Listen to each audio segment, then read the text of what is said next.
I'm not here to tell you to buy American Eagle jeans. And I definitely won't say that. You've got an ad for blue jeans. How does that spiral into a national firestorm? One that pulls in accusations of eugenics, a presidential endorsement, and even a clash between two of pop culture's biggest stars. Today, we're going to unpack the whole Sydney Sweeney ad controversy and what it really tells us about the world we're living in right now. Just 4 little words. My jeans are blue. That's it. That's the line from a quick video ad that lit the fuse on this whole thing. You hear it and you think, so what? But believe me, we're going to get into exactly why this one little sentence got so heavy, so controversial, and how it managed to drag some of the biggest names on the planet right into the middle of it. All right, so let's set the stage. Where did this all kick off? It began with what should have been a pretty straightforward ad for, well, great jeans. You know, a classic fall campaign. You've got actress Sydney Sweeney, you've got the apparel giant American Eagle, a totally standard celebrity partnership. Or at least, that's what everyone thought. And the main hook for the whole campaign was this tagline, Sydney Sweeney has great jeans. Get it? It's a pretty clever, intentional little play on words. It's winking at you, pointing to both the denim they're selling and, well, her actual jeans. But then came the video that really poured gasoline on the fire. In this one, they don't just wink at the wordplay, they spell it out for you. Sydney Sweeney literally says, jeans are passed down, my jeans are blue, and bingo.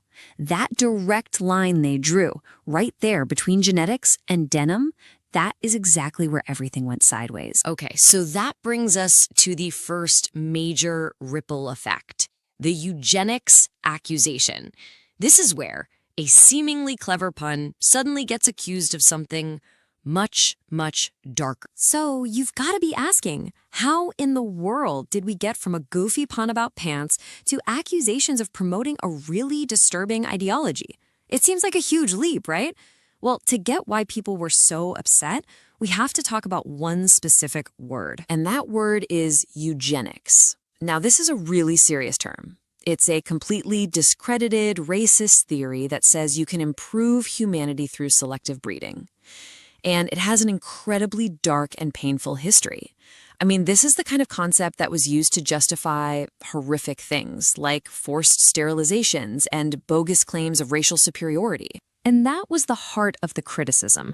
A writer for Salon drew a direct line, arguing that the ad's great genes slogan sounded a lot like the language used by American eugenics movements. You know, the ones that push the idea of good genes to specifically encourage reproduction among white, able-bodied people. And what really added fuel to this fire was the casting choice itself. Critics were quick to point out that having a blonde-haired, blue-eyed actress deliver a line about great genes, well, they said that wasn't a coincidence. For them, it looked like it was deliberately reinforcing some of those really dangerous themes. So next up, things escalate. This story leaps from media criticism right into the political arena. We're talking commentary from some of the most powerful people in the country. Vice President J.D. Vance was one of the first politicians to jump in, and he didn't see the backlash as a legitimate critique at all.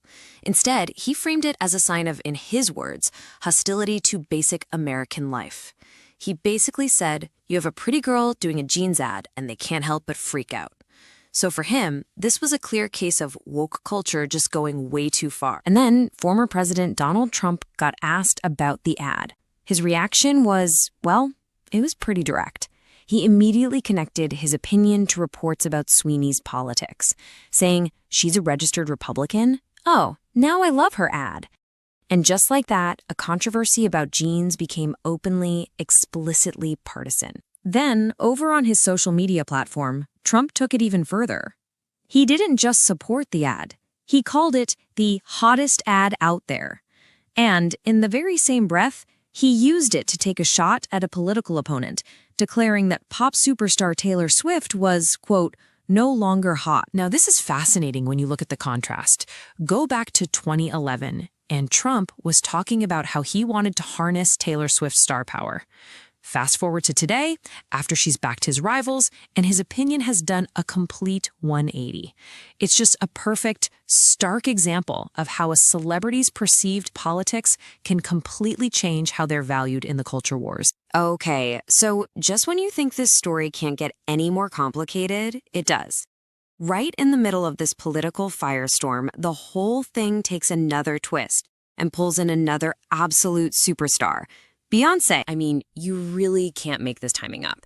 Smack in the middle of all the Sweeney drama, Beyoncé drops an ad for her new collaboration with Levi's. And the look? A rhinestone denim suit and blonde hair.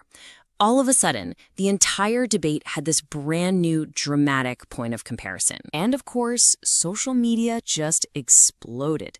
This one question, which got highlighted by Fox News, really seemed to capture what a lot of people were saying. So, Beyoncé can pose in Levi jeans and it's art, but when a white woman does it, it's a national crisis?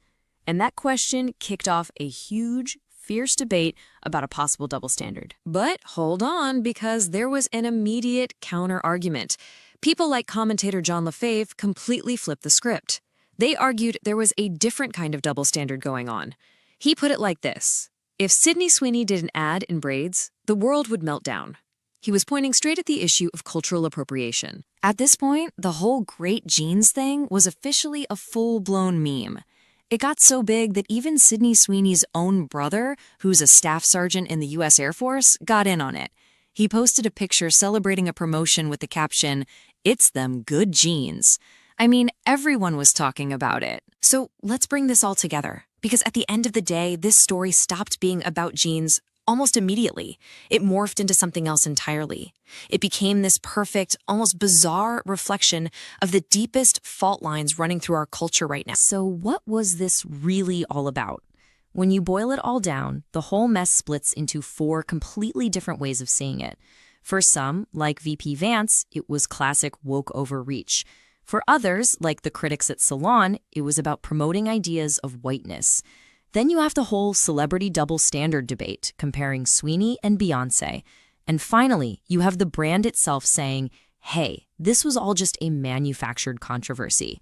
They insisted it was, and always was, just about the jeans. And that just leaves us with this one massive question that feels so relevant right now. We live in an age where social media can amplify anything instantly, turning a simple ad into a weapon in the culture wars. So it really makes you think, where exactly is the line anymore between just selling a product and actually fueling a war of ideas?